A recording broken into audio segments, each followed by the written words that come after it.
இன்றே டவுன்லோட் செய்து உங்கள் ஃபேவரட் ஷோக்களை என்ஜாய் பண்ணுங்க. என்ன சொல்றது? ஒன்னு குறையுதா? ஏதோ ஒன்னு குறையுது. இல்ல எல்லாமே கரெக்டா போட்டேனே. என்ன நடக்குதுங்க? ஜானு, மினிஸ்டர் வீட்டு கல்யாணத்துக்கு புது டிஷ் ஒன்று ட்ரை பண்ணிருக்கோம் ஜானு. எப்படி இருக்குன்னு டேஸ்ட் பண்ணி பார்த்து சொல்ல. தமிழ் தான் ஏதோ குறையுதுன்னு சொல்லிட்டு இருக்கா. சார்,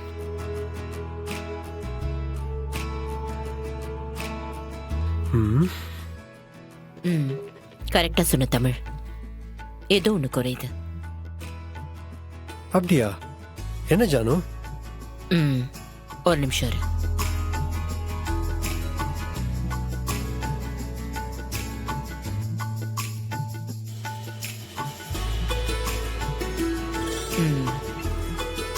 இதுல கொஞ்சம் தேங்காய் பால் சேர்த்தா இன்னும் ரிச்சா இருக்கும்.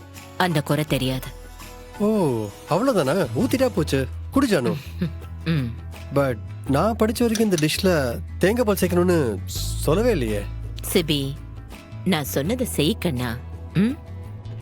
சரி ஜானு. ஜானு, டேஸ்ட் பண்ணி பார்த்துட்டு எப்படி இருக்குன்னு சொல்லு.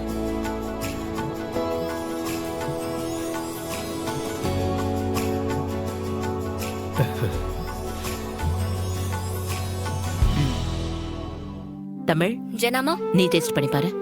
சரிங்கம்மா.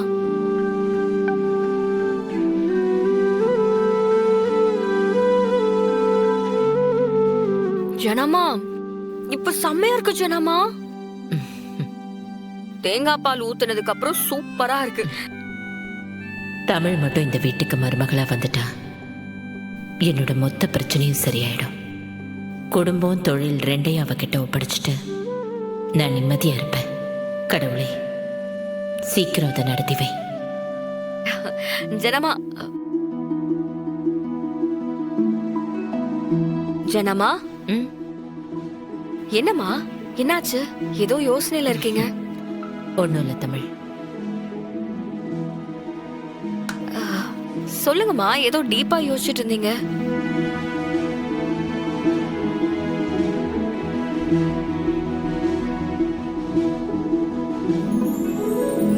தமிழ்,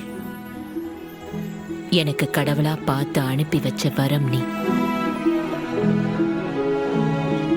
ஒரு மாசத்துக்கு முன்னாடி நான் இப்படி நிம்மதியா சந்தோஷமா சிரிப்பேன் யாராவது சொல்லியிருந்தா நான் நம்பியிருக்கவே மாட்டேன். ஏன்னா அன்னைக்கு எனக்கு வாழவே விருப்பம் இல்லாம இருந்துச்சு. எல்லாத்தையும் தூக்கி போட்டுட்டு எங்கேயாவது ஓடிடலாமான்னு தோணுச்சு. ஆனா இப்ப எனக்கு வாழ பிடிச்சிருக்கு தமிழ். இந்த குடும்பத்துல இருக்கிற மொத்த பிரச்சனையும் தீர்ந்து இந்த குடும்பம் இன்னும் சந்தோஷமா வாழ போகுதுங்கிற நம்பிக்கை வந்திருக்கு. அந்த நம்பிக்கையை கொடுத்தது நீதான் தமிழ், நீதான்.